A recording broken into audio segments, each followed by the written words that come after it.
O governo do Rio pediu que alguns dos presos durante esta operação que eles sejam transferidos para presídios federais. E o governo autorizou a transferência, mas depende de um trâmite, tem uma tecnicidade aí que a gente vai compreender agora, tá? Sobre isso a gente conversa com André Garcia, secretário de Políticas Penais do Ministério da Justiça.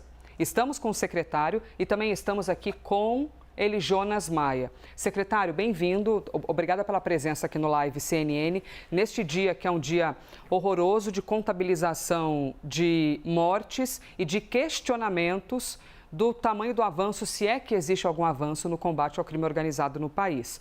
Quero lhe ouvir, por favor, dos que foram presos, que também são dezenas. Alguns têm... quais são as características que fazem esses presos terem o direito ou precisarem ir para presídios federais? Bom dia. Bom dia, Elisa. Bom dia, Jonas. Bom dia a todos os telespectadores da CNN.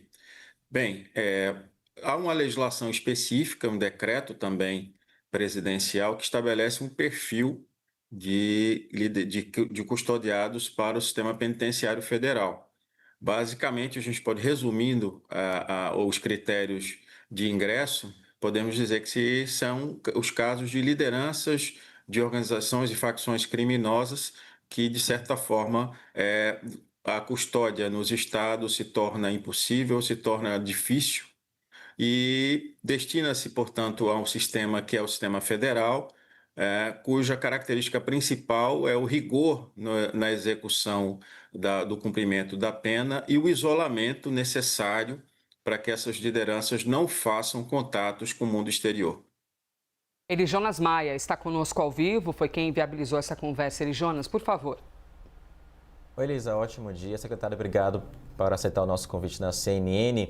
O senhor falou aí que são lideranças criminosas que vão para os presídios federais, são 5 no Brasil. E o Rio de Janeiro, só nesse ano, enviou 12 que são do estado para presídios federais. E que a comunicação não é cortada. É cortada para que eles tenham essa dificuldade em conversar com seus outros integrantes do crime organizado no Rio de Janeiro. Então, a minha pergunta para o senhor é possível garantir que esses líderes de organização criminosa do Rio de Janeiro que são transferidos e esses outros que devem ser transferidos não vão se comunicar com pessoas do Rio de Janeiro que fazem parte dessa facção Comando Vermelho? Perfeitamente, Jonas.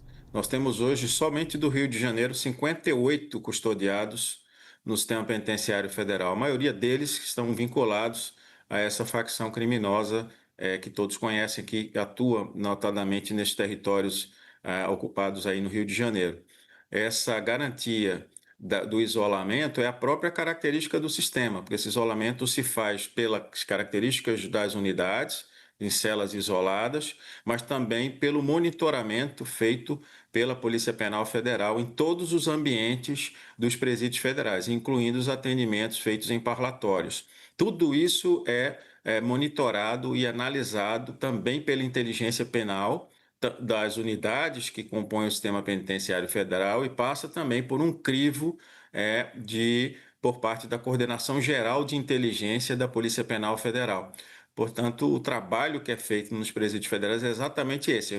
Nós temos um sistema com 5 unidades que estão espalhadas pelo país de segurança máxima, que garantem esse isolamento dessas lideranças e que constitui, na verdade, uma verdadeira reserva estratégica para momentos como esse. Nós estamos aí socorrendo o Rio de Janeiro numa situação emergencial, mas estamos fazendo isso de forma intensa e constante. Não é a primeira vez que atendemos o Rio de Janeiro e também realizamos, além dessa custódia desses presos, é bom que se diga, operações de inteligência, troca de informações. Nós fizemos recentemente, agora no mês de outubro, mais uma operação de rastreamento utilizando equipamentos que são próprios da inteligência penal para identificação de celulares em unidades que o próprio Rio de Janeiro sugeriu. Portanto, essa cooperação que nós fazemos aqui no âmbito do Ministério da Justiça e Segurança Pública e da Secretaria Nacional de Políticas Penais, também das demais secretarias, como é o caso da Secretaria Nacional de Segurança Pública, tem sido muito intensa, inclusive. Secretário, uma dúvida. A gente ouviu agora há pouco o governador do Rio de Janeiro, Cláudio Castro, dizendo que fez um contato por telefone com Rui Costa, ministro-chefe da Casa Civil, e que eles falaram exclusivamente sobre essa transferência entre presos. Só para a gente compreender esse rito, então é o próprio governador que pode ou tem essa atribuição de contatar diretamente um ministro? Por qual motivo exatamente Rui Costa e não Lewandowski? Só para a gente compreender aqui o rito. Bem, do ponto de vista formal, é preciso que haja um pedido por parte das autoridades locais. Isso está previsto na legislação específica com relação a essas transferências. Mas o pedido, tecnicamente falando, como no caso do Rio de Janeiro vai ser feito, deve ser feito pela Polícia Civil ou pela própria Polícia Penal. No caso do Rio de Janeiro, a informação que temos, a Polícia Civil fará esse pedido ao Judiciário local e o Judiciário local, ao autorizar, essa transferência é feita sob a avaliação do Juízo Corregedor Federal, onde está instalado o Presídio Federal. No primeiro momento, o que é que nós fazemos? Nós adiantamos todos os protocolos numa situação como essa. Algumas formalidades podem ser antecipadas. Então, nós, ao tomarmos conhecimento através do telefonema que foi feito do governador ao ministro da Casa Civil e que foi imediatamente comunicado ao Ministério da Justiça, nós adotamos todas as providências preliminares para que essa transferência se dê o mais rapidamente possível. Não só para essas vagas solicitadas, mas o Sistema Penitenciário Federal está à disposição para outras transferências, caso sejam necessárias.